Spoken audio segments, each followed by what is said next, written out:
باللہ من الشیطان الرجیم بسم اللہ الرحمن الرحیم وبہ نستعین وهو خیر ناصر ومعین قال اللہ الحکیم فی کتابہ المجید بسم اللہ الرحمن الرحیم یا ایھا الذین آمنوا لا تتخذوا اليہود والنصارى اولیاء بعضهم اولیاء بعض ومن يتولى منکم فإنہ منہم ان اللہ لا یہدی القوم الظالمین۔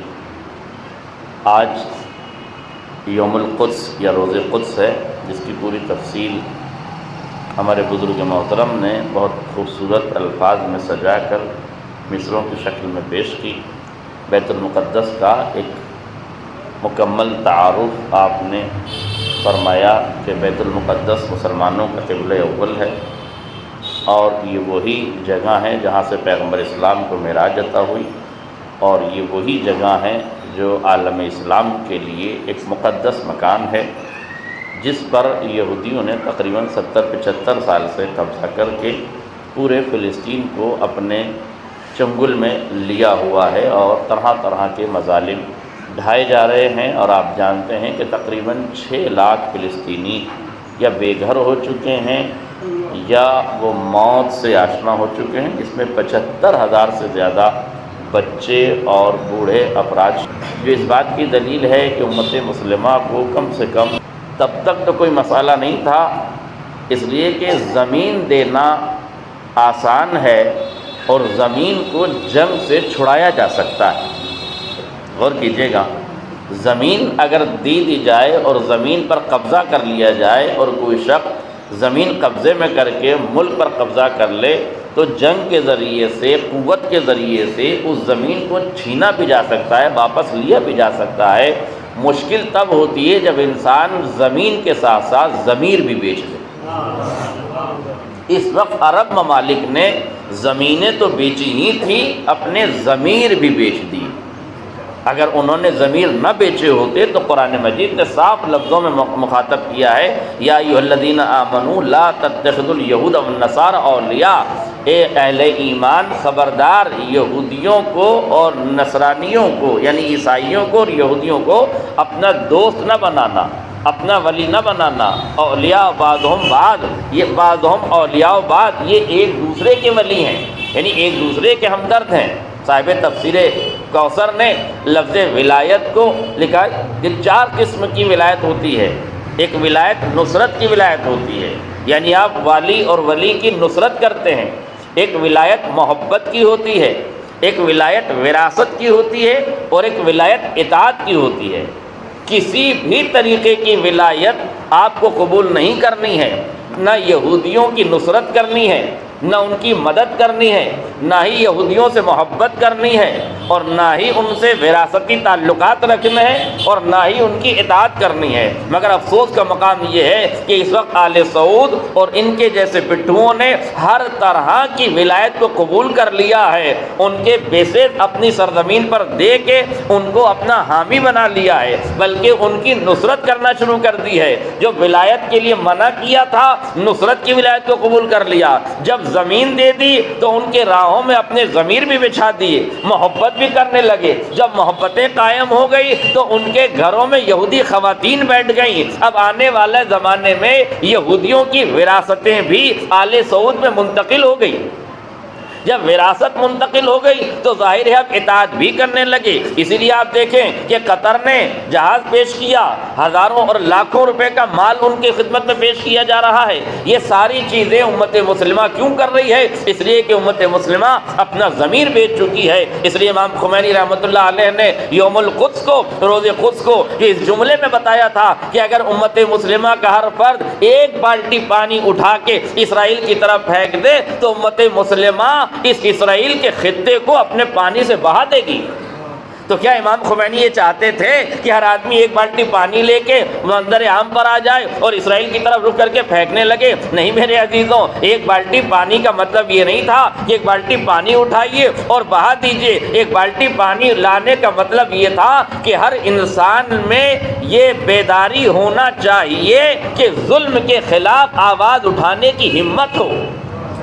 یاد رکھیے گا، جب کسی قوم کا جرأت اظہار اور قوت احساس سلب کر لیا جائے تو پھر وہ قوم فنا کے گھاٹ اتر جاتی ہے۔ پہلے ظلم کا احساس ہونا چاہیے کہ ہم پر ظلم ہو رہا ہے، ہمیں ظالم سے نفرت کرنا چاہیے۔ جب قوت احساس پیدا ہو جائے گا تو پھر جرأت اظہار پیدا ہوگا اور آپ بیان کریں گے کہ ظالم کون ہے، مظلوم کون ہے۔ اور یاد رکھیے گا، جب تک امت مسلمہ جلوہ اتحاد پر، مسند اتحاد پر جلوہ افروز نہ ہوگی، جب تک امت مسلمہ ایک پلیٹ فارم پہ جمع نہ ہوگی، جب تک مسالک اور فرقوں کے اختلافات کو ختم نہ کیا جائے گا، اس وقت تک اس قوم کا بھلا ہونے والا نہیں ہے۔ تب تک ظلم اور یہودیت اور آل سعود کا صف ہستی سے مٹنا ناممکن ہے، جب تک یہ امت اتحاد پر نہ آ جائے۔ اس لیے اتحاد کی کوششیں ہونی چاہیے اور اتحاد کی کوششیں کرنے والوں پر ہمارا سلام ہے۔ افسوس تو ہمیں ان شر پسند عناصر پر ہوتا ہے کہ جو اچھی خاصے ماحول اتحاد کو بگاڑنے کی کوشش کرتے ہیں، طرح طرح کی باتیں کرتے ہیں۔ اب کہنے والے نے کہا حضور 4 دن پہلے تو اتحاد دیکھا گیا، رہبر کی شہادت پر 11 رمضان کو تو اتحاد دیکھا گیا، لیکن 19 رمضان کو مولا کائنات کے تابوت پر نہیں آئے۔ اما کس نے کہہ دیا کہ ہمارا اتحاد عقیدتی اتحاد ہے؟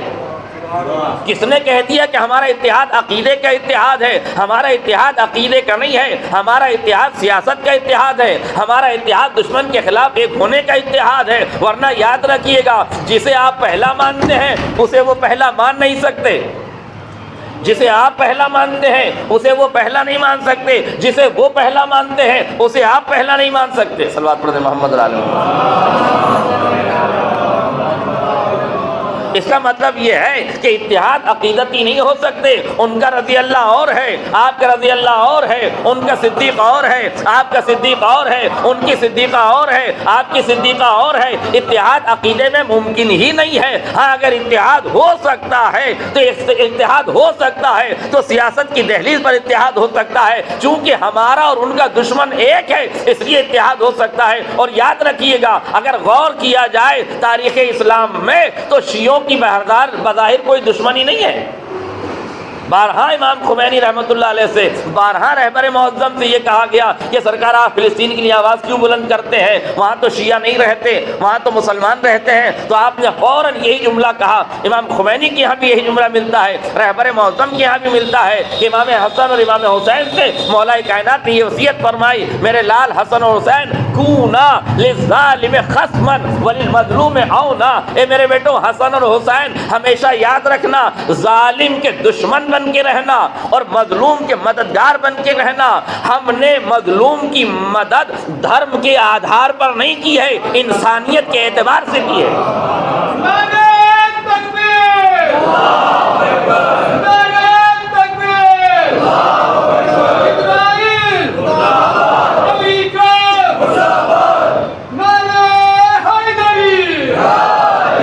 لہذا یاد رکھیے گا، ہمارا اتحاد دشمن کے خلاف اتحاد ہے۔ ہمارے اتحاد کے ہرگز مطلب یہ نہیں ہے لکم دینکم ولی دین، آپ اپنے دین پر رہیں، ہم اپنے دین پر رہیں گے، آپ اپنے عقیدے پر رہیں، ہم اپنے عقیدے پر رہیں گے، آپ اپنے مسلک پر رہیں، ہم اپنے مسلک پر رہیں گے، لیکن دونوں مل کر اگر کسی سے مقابلہ کرنے کی باری آتی ہے تو آپ کو ساتھ آنا چاہیے۔ اور یاد رکھیے گا، قربانیاں شیعہ قوم نے ہی دی ہیں۔ پوری تاریخ میں شیعہ قوم ہی قربانی دیتی چلی آئی ہے، ظالم کے خلاف شیعہ قوم اٹھتی چلی آئی ہے، مظلوم کا ساتھ شیعہ قوم نے دیا ہے۔ قسم خدا کے علماء بیٹھے ہوئے ہیں، ذرا اس اتحاد پر بھی غور کر لیجئے گا، اس قربانی پر بھی غور کر لیجئے گا۔ کائنات میں امیر کائنات سے بڑا کوئی اتحاد کرنے والا نہیں تھا۔ جتنی بڑی قربانی امیر المومنین نے دی ہے نا، قسم خدا کی کائنات میں کوئی اتنی بڑی قربانی نہیں دے سکتا۔ ہما صاحب ذوالفقار ہونے کے باوجود بھی اگر خاموش ہے کہ شیرازہ اتحاد امت مسلمہ نہ بکھر جائے تو ذرا محسوس کیجئے، کمزور ہو کے برداشت کرنا آسان ہے، طاقت رکھ کے برداشت کرنا بہت مشکل ہے۔ ایک آدمی کمزور ہے تو برداشت کرنا اس کی مجبوری ہے، مگر ایک انسان کے پاس طاقت ہے، طاقت ہوتے ہوئے بھی برداشت کرنا، علم ہوتے ہوئے بھی جہالت کو برداشت کرنا۔ آپ غور کیجئے اس جملے پر، 4 سال میرا مولا بولا ہے منبر کوفہ پر، 4 سال صرف جب حکومت آئی ہے تب سے علی نے بولنا شروع کیا، کلمات قصار بھی وہ کیے گئے، مکتوبات بھی لکھے گئے، کلمات قصار بھی لکھے گئے. یعنی آپ پوری نہج البلاغہ اگر اٹھا کے دیکھیں تو بظاہر نہج البلاغہ کا اکثر و بیشتر حصہ آپ کے دور حکومت کا ہے. اس کا مطلب یہ جملہ سنیے گا اور محسوس کیجئے گا، علی صرف 4 سال بولے ہیں تو 1000 صفحے کی نہج البلاغہ تمہارے سامنے ہے. سوچو اگر یہ متکلم جو 4 سال بولتا ہے تو نہج البلاغہ جیسا شاہکار تمہارے سامنے ہے. اگر علی 25 سال بولتے رہتے، اگر علی 25 سال تک بولتے رہتے اور امت مسلمہ لکھتی رہتی تو قسم خدا کی نہ جانے کتنی نہج البلاغائیں ہمارے پاس ہوتی، نہ جانے کتنے حکمت کے آثار ہمارے پاس ہوتے، نہ جانے کتنے علم کے باب ہمارے سامنے کھلے ہوئے ہوتے، نہ جانے ترقی کے ہم کس بام و در پہ ہوتے. قسم خدا کی 4 سال علی بولے ہیں، کچھ دن سید سجاد بولے ہیں. آپ کی کتاب نہج البلاغہ کہلاتی ہے، آپ کی کتاب زبور آل محمد صحیفہ کاملہ کہلاتی ہے. اور ان کتابوں کو اکٹھا کیجئے، قرآن مجید کی تفاسیر کو سمجھیے تو آج ایران کی جتنی ترقی ہے نا وہ ان کتابوں کی مرہون منت ہے. غلط کہا ہے کسی نے کہ روس ساتھ دے رہا ہے، چائنا ساتھ دے رہا ہے، ٹیکنالوجی ساتھ دے رہی ہے. نہ چائنا ساتھ دے رہا ہے نہ روس ساتھ دے رہا ہے. ایران اپنے بلبوتے پہ لڑا ہے. یاد رکھنا حامیوں کے بلبوتے پہ لڑنے والے اور ہوتے ہیں، تنہا میدان میں قائم کرنے والے، تنہا میدان میں رہنے والے اور ہوتے ہیں. مگر یہ جو یہودیت کی علم کا بھوت ان مسلمانوں کے سر پہ چڑھا ہوا ہے نا، اس لیے ہر ترقی کے پیچھے وہ یہی سمجھتے ہیں کہ یہودی ہے، نصرانیت ہے. آج یہودیت کی ساری ٹیکنالوجی برباد ہو رہی ہے، ایران کی ہر ترقی بڑھ رہی ہے، ایران کامیاب ہو رہا ہے. ایک ایک ارب کے راڈار کو لمحوں میں فنار کیا جا رہا ہے. $18,000 کا ایک ڈرون کئی کروڑ کی مالیت کے میزائلوں اور راڈاروں کو برباد کر رہا ہے. اب امت چیخ رہی ہے، روس ساتھ دے رہا ہے، چائنا ساتھ دے رہا ہے. 12 دن کی جنگ میں کب روس نے ساتھ دیا؟ حزب اللہ نے 33 دن کی جنگ لڑی، کب روس نے ساتھ دیا؟ حزب اللہ کا ساتھ کب روس نے دیا؟ ایران میں پاسداران انقلاب کا ساتھ کب روس نے دیا؟ نہ روس ساتھ دیتا ہے نہ چائنا ساتھ دیتے ہیں. دنیا مفاد کی زندگی بسر کرتی ہے، جہاں سے جس کو فائدہ ملتا ہے وہ اسی کے پیچھے لگ جاتا ہے. یہ صرف ملت تشیع ہے جو اپنے فائدے کے لیے کبھی نہیں لڑی، ورنہ فلسطین سے مسلمانوں کو فائدہ ہو تو ہو، شیعوں کا فلسطین سے کون سا فائدہ ہو رہا ہے؟ صرف اور صرف قربانیاں دی ہے. اور امام خمینی رحمۃ اللہ علیہ سے لے کر سید حسن نصر اللہ نے ببانگ دہل اپنی تقریروں میں کہا ہے، نحنو شیعۃ علی ابن ابی طالب لن نتخلی عن فلسطین وعن شعب الفلسطین وعن ارض الفلسطین وعن بیت المقدس. ہم شیعان آل محمد نہ فلسطین کے جوانوں سے دستبردار ہو سکتے ہیں، نہ اس سرزمین سے دستبردار ہو سکتے ہیں، نہ اس مقدس مقام سے دستبردار ہو سکتے ہیں. حرقونا ودمرونا، تمہارا جو دل چاہے کر لو، ہمارے حسینیے جلا دو، ہماری مسجدوں میں آگ لگا دو، ہمارے گھر جلا دو، ہماری مسجدوں میں بم لگا دو، جو تم سے کیا جا سکتا ہے کر لو. نہ ہم نے کل فلسطین کو چھوڑا تھا نہ ہم آج فلسطین کو چھوڑے. تو دنیا کو معلوم ہونا چاہیے جب ہم نے دامن صبر کو تھاما تھا، جب فلسطین کو نہیں چھوڑا، تو اب تو ہم نے ذوالفقار تھام لی ہے، اب تو ہم نے شجاعت کا دامن تھام لیا ہے، اب تو ہم نے ٹیکنالوجی کا دامن تھام لیا ہے، اب تو ہم نے ترقیوں کا دامن تھام لیا ہے. ہم سے کس بات کی امید کرتے ہو؟ ہماری تاریخ کشت و خون کی تاریخ ہے، ہماری تاریخ شہادت کی تاریخ ہے، ہماری تاریخ قربانیوں کی تاریخ ہے، ہماری تاریخ ایثار کی تاریخ ہے. رہبر معظم کے بعد سید حسن نصر اللہ نے خوبصورت جملہ کہا تھا، سنو امت مسلمہ، تم سوچتے ہو کہ شیعوں کو مار دو گے، امام باڑوں میں دھماکے کر دو گے، مسجدوں میں دھماکے کر دو گے، تم سوچ رہے ہو کہ ماتمیوں کو مار دو گے، جلوسوں کو ختم کر دو گے، عزاداری کو ختم کر دو گے. تمہیں معلوم ہونا چاہیے اگر ہم مر کے مرنے والی قوم ہوتے تو کربلا میں مر گئے ہوتے، ختم ہو گئے ہوتے.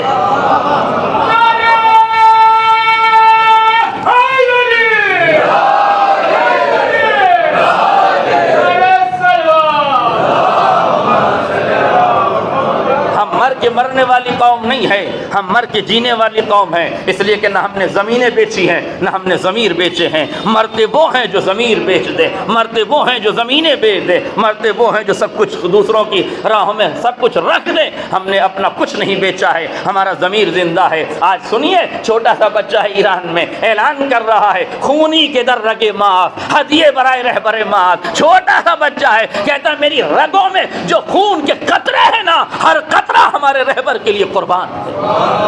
یہ جذبہ دنیا کہاں سے لائے گی؟ یہ جذبہ دنیا کہاں سے لائے گی؟ یہ ارادوں کی صلابت دنیا کہاں سے لائے گی؟ یہ قوت گویائی دنیا کہاں سے لائے گی؟ یہ تکلم کی دہلیز پر کھڑے ہو کے دنیا کو للکارنے کا حوصلہ کہاں سے آئے گا؟ اگر ممبر خطیب سلونی نے صدقہ نہ دیا ہوتا، کربلا میں ہمارے کاسہ ادب میں الفاظ کا ذخیرہ نہ رکھا ہوتا، کربلا نے اگر ہمیں جرأتوں کا سلیقہ نہ دیا ہوتا، کربلا نے اگر ہمیں شہادتوں کا پیغام نہ دیا ہوتا، ہم تو گہوارے سے پیغام شہادت لے کے آتے ہیں۔ ہمیں ڈرانے کی کوشش نہ کی جائے، اس لیے یاد رکھیے گا یہ طرح طرح کی باتیں کہ صاحب اتحاد ہو رہا ہے تو کیسا اتحاد ہو رہا ہے، یہ تو سانپ کو دودھ پلانے کے مانند ہے۔ کس نے آپ سے کہا کہ آپ سانپ کو دودھ پلائیے؟ مگر ہاں، اتحاد کی مسنت پر اگر جلوہ افروز ہونے کا موقع ملتا ہے تو آپ ضرور اتحاد قائم کیجئے، اس لیے کہ آپ کا اور ہمارا دشمن ایک ہے۔ جب دونوں کا دشمن ایک ہے تو نظریں ملائی جا سکتی ہیں، باتیں ہو جا سکتی ہیں، اور احتجاج ہمارا حق ہے۔ کون کہتا ہے احتجاج کی کیا ضرورت ہے، شب میں شمع نکالنے کی کیا ضرورت ہے؟ پیڑ لگائیے، درخت لگائیے، لگائیے نا درخت، کس نے منع کیا؟ درخت لگانا بری بات تو نہیں ہے، لیکن یاد رکھیے گا درخت لگانا اچھی بات ہے، لیکن اچھی بات کو اچھی بات سے ڈائیورٹ کرنا بری بات ہے۔ اچھی بات کو اچھی بات سے ڈائیورٹ کرنا بری بات ہے۔ آپ چاکلیٹ بانٹیے، کس نے منع کیا؟ آپ بتائیے کہ مظلوم مارے گئے ہیں، ظالم وہ ہے، آپ بالکل اپنے طریقے سے احتجاج کیجئے، آپ اپنے طریقے سے احتجاج کیجئے، ہم آپ کے ساتھ ہیں۔ ہمارے طریقے پر اعتراض نہ کیجئے، ہم پر یہ برداشت نہیں کریں گے۔ آپ اپنے طریقے سے احتجاج کرنا چاہتے ہیں کریے، ہمیں معلوم ہے کس کی کیا مجبوری ہے، ہمیں معلوم ہے کس کی کیا مجبوری ہے، ہمیں معلوم ہے کس کی کیا مجبوری ہے۔ تکلم کی دہلیز پہ قدم رکھ کے انسان خالی بولتا نہیں ہے، جب بولتا ہے تو نہ جانے کتنی مشکلات سے درکار ہوتا ہے۔ یاد رکھیے گا ایک خطیب جب آ کے بولتا ہے نا تو دنیا سوچتی ہے ہم واہ واہ کر لیں گے، سبحان اللہ کریں گے۔ تمہیں کیا پتا جب وہ خطیب بول کے جاتا ہے اس کی فائلیں کھنگالی جاتی ہیں، اس کے مفاد پہ ضرب کاری ہوتا ہے، اس کا ویزا ریجیکٹ ہوتا ہے، اسے پریشانیوں کا سامنا کرنا پڑتا ہے، وہ جب پہنچتا ہے تو مشکلات کا سامنا کرنا پڑتا ہے۔ اس لیے ہمیں سب کے مفاد معلوم ہے، آپ اپنے حساب سے احتجاج کیجئے، کوئی بری بات نہیں ہے، مگر یہ نہ کیجئے کہ یہ احتجاج نہ کیجئے۔ شب کی تاریکی میں نکلنے کا کیا فائدہ ہے؟ ارے کیا تمہارے رونے سے رہبر آ جائیں گے؟ ارے کیا تمہارے احتجاج کرنے سے جنت البقیع مل جائے گا؟ ارے کیا تمہارے احتجاج کرنے سے فلسطین واپس آ جائے گا؟ ہم نے کب کہا کہ ہم احتجاج کریں گے فلسطین مل جائے گا؟ ہم نے کب کہا ہم احتجاج کریں گے جنت البقیع مل جائے گا؟ ہمارا کام جنت البقیع لینا نہیں ہے، ہمارا کام اپنی آواز بلند کرنا ہے۔ ہمارا فریضہ ہمارا وظیفہ یہ ہے کہ ہم احتجاج کریں۔ اور اب مجھے یہ جملہ بتائیں، اور وہی بتائیں جو تبرے کی دہلیز پر، تبرے کے توے پر اپنی روٹیاں سیک کے زندگی گزار رہے ہیں، وہ یہ بتائیں اگر ہمارے احتجاج سے جنت البقیع نہیں ملے گا تو پھر یہ بتائیں کہ زہرا کے خطبہ فدق دینے کے بعد کیا سیدہ کو فدق مل گیا؟ کیا جناب سیدہ کو فدق مل گیا؟ کیا جناب زینب کے شام میں تقریر کرنے کے بعد امام حسین واپس آ گئے؟ کیا سید سجاد کے گریہ سے کربلا کے افراد زندہ ہو گئے؟ نہیں میرے عزیزوں، سید سجاد نے اپنی ذمہ داری نبھائی، امام حسین نے اپنی ذمہ داری نبھائی، جناب سیدہ نے اپنی ذمہ داری نبھائی۔ ذمہ داری احتجاج کی یہ نہیں ہوتا کہ چیز مل جائے، احتجاج کیا اس لیے جاتا ہے کہ ظالم کے چہرے سے نقاب ہٹ جائے، ظالم کے چہرے سے نقاب ہٹ جائے۔ احتجاج کا مطلب آپ نے نہیں سمجھا، آپ کو احتجاج شاید لکھنا بھی نہ آتا ہو، آپ کو احتجاج سمجھنا نہیں آتا کہ احتجاج کسے کہتے ہیں۔ احتجاج شب کی تاریکی میں شمع لے کے نہیں نکلا جا رہا ہے، بلکہ سوئے ہوئے ضمیروں کو بیدار کیا جا رہا ہے۔ گھٹا ٹوپ اندھیروں کی ظلمت میں اور ضلالت میں جو لوگ مبتلا ہو چکے ہیں انہیں شمع کا اجالا دکھا کر ضمیر کی بیداری کا پیغام دیا جا رہا ہے، اور یہ بھی بتایا جا رہا ہے کہ یہ شمع تو تمہارے لیے بھی تھے جو امریکہ اور اسرائیل سے منہ چھپانا چاہتے ہیں، وہ اگر دن کے اجالے میں نہ آ سکے تو رات کے اندھیرے میں آ جائے۔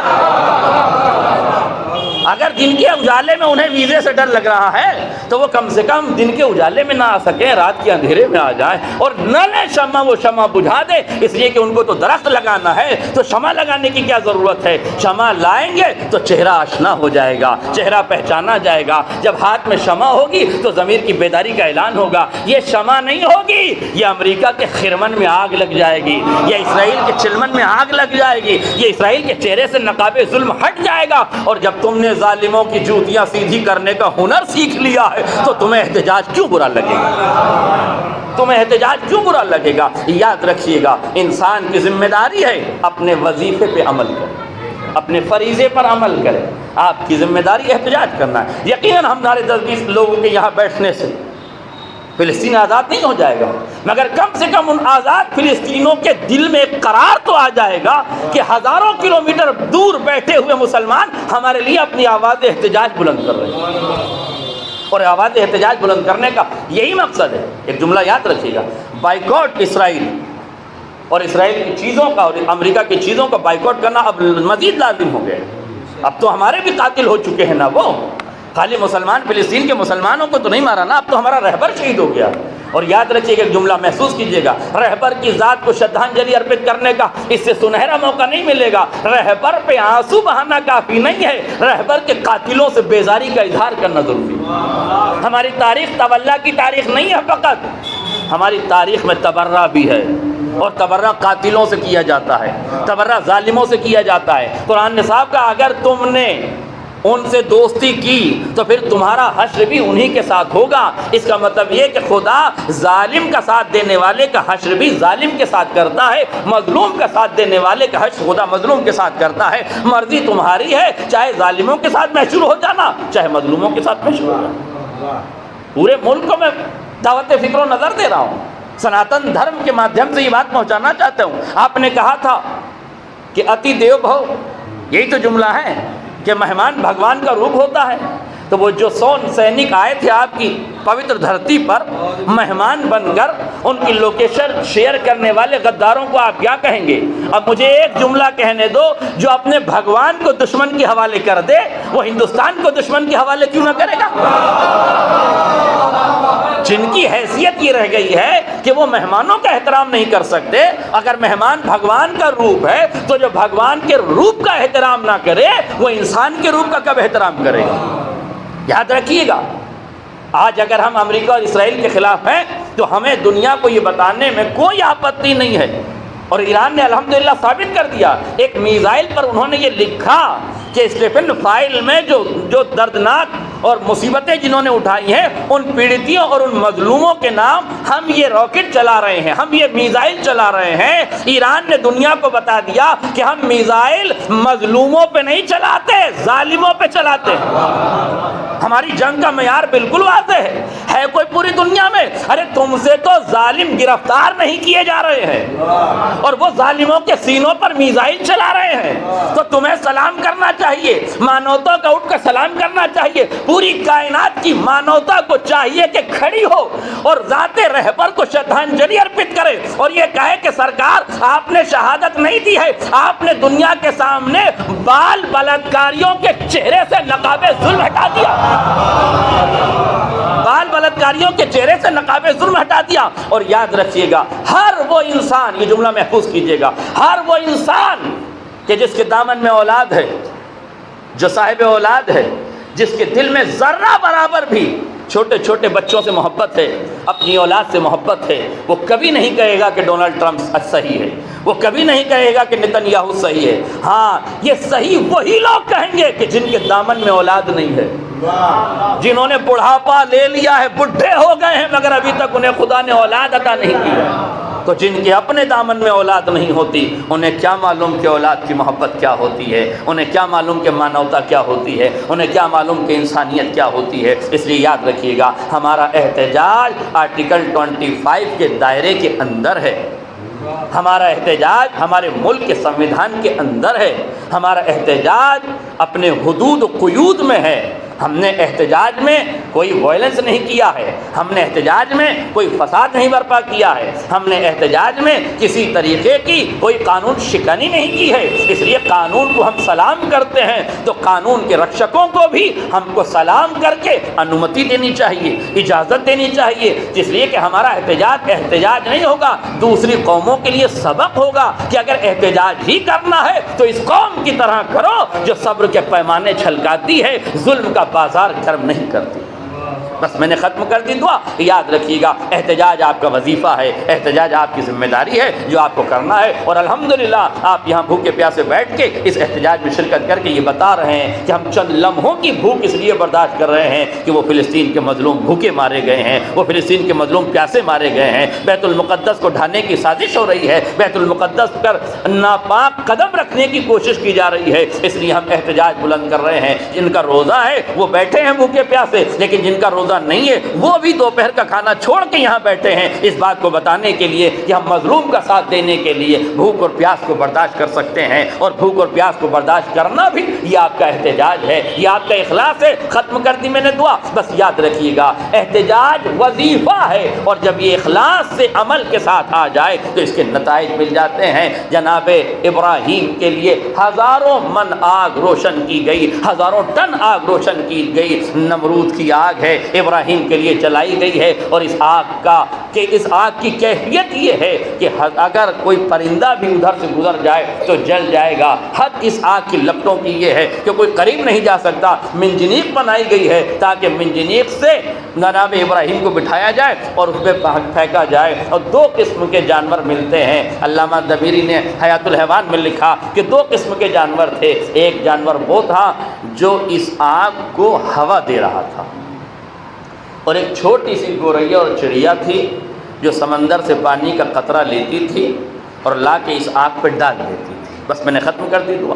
کسی نے اس چڑیا سے پوچھا کہ گوریا سے پوچھا کہ یہ بتا اس ایک قطرہ آب سے کیا یہ نمرود کی آگ بجھ جائے گی؟ یہ ہزاروں ٹن آگ، آج یہ کہتے ہیں مولانا 2 روپے کا ہیڈ اینڈ شولڈر اگر ہم نے نہیں خریدا تو کیا امریکہ اور اسرائیل کا اکنامیکل پاور ڈسٹروائے ہو جائے گا؟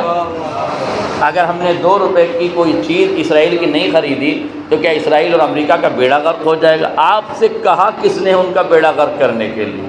بیڑا غرق کرنے والی قومیں اور ہیں جو کر رہی ہیں، جن کو بیڑا غرق کرنا ہے وہ بیڑوں کو غرق کر رہی ہیں۔ جملہ واضح ہو جائے، بیڑوں کو غرق کر رہی ہیں۔ آپ سے نہیں کہا بیڑا غرق کرنے کے لیے، آپ سے کہا اپنے وظیفے پر عمل کرنے کے لیے۔ آپ کا وظیفہ یہ ہے کہ آپ امریکہ اور اسرائیل کی چیزوں کو خریدنا بند کریں اور ہندوستان کی بنی ہوئی چیزوں کو خریدیں، تاکہ اندھ بھکتوں کو بھی سمجھ میں آئے کہ دیش بھکت کون ہے،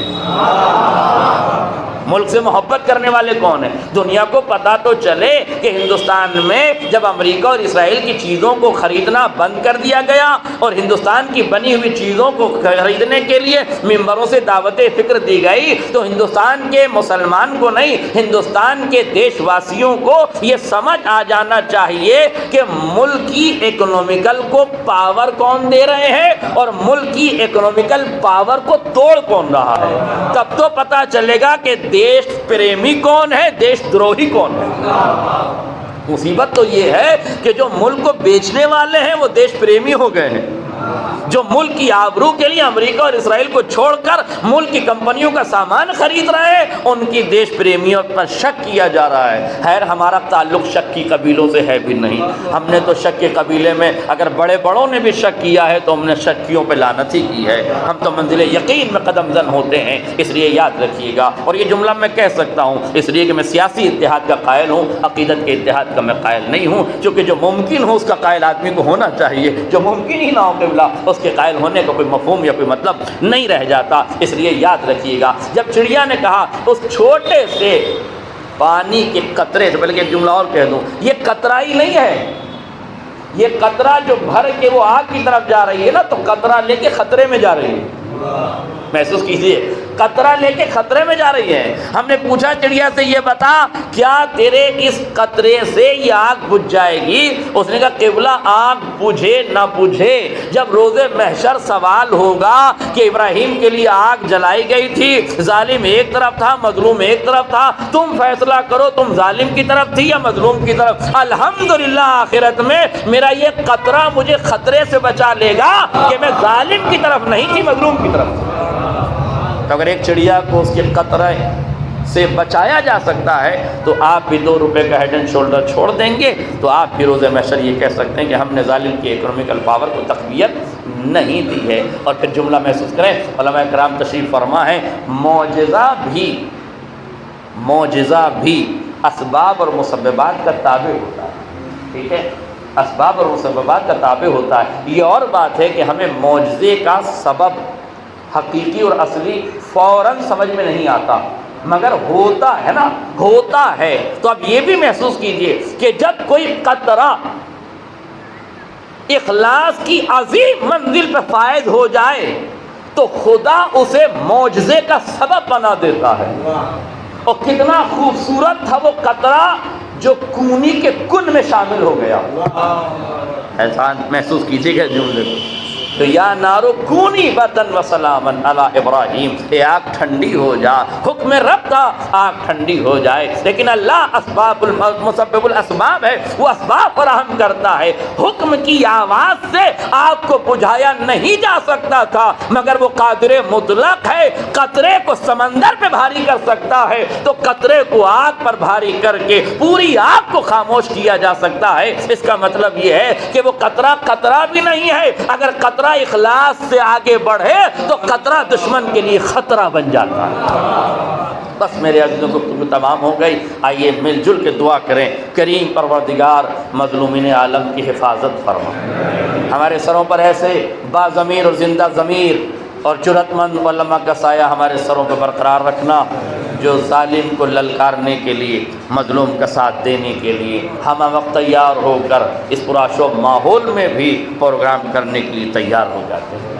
ان پروگراموں کا کرنا کوئی آسان نہیں ہے، مگر جب جرأت ہوتی ہے، قوت احساس ہوتا ہے اور اخلاص عمل شامل حال ہوتا ہے تو پھر انسان صرف خدا سے ڈرتا ہے، اور جو خدا سے ڈرتا ہے وہ کسی سے نہیں ڈرتا، اور جو خدا سے نہیں ڈرتا وہ سب سے ڈرتا ہے۔ اس لیے دعا کیجئے کہ پروردگار ہم کسی سے خوف زدہ نہ ہوں، اگر ہم میں خوف پیدا ہو تو تیری ذات کا خوف پیدا ہو۔ کریم مالک مظلومین عالم کی حفاظت فرما، فلسطین کے مظلوموں کی حفاظت فرما۔ کریم پروردگار واسطہ محمد اور آل محمد کا ایران کامیابی و کامرانی عطا فرما۔ کریم پروردگار ایران کی حفاظت فرما۔ کریم پروردگار مجاہدین ایران کی حفاظت فرما۔ کریم پروردگار دشمنان اسلام کی طاقتوں کو نیست و نابود فرما، دشمنان اسلام کی سازشوں کو انہی کی جانب موڑ، دشمنان اسلام کے سارے اسلحوں کو ناکارہ فرما۔ کریم پروردگار جنت البقیع میں عالی شان روزہ تعمیر فرما۔ کریم پروردگار واسطہ محمد اور آل محمد کا جہاں جہاں شیعان آل محمد ہیں ان کی جان مال عزت آبرو کی حفاظت فرما۔ کریم پروردگار واسطہ محمد اور آل محمد کا مزارات مقدسہ کی حفاظت فرما، بالخصوص بیت المقدس کی حفاظت فرما، دشمن کی گندی سیاست کو اسی کی جانب موڑ۔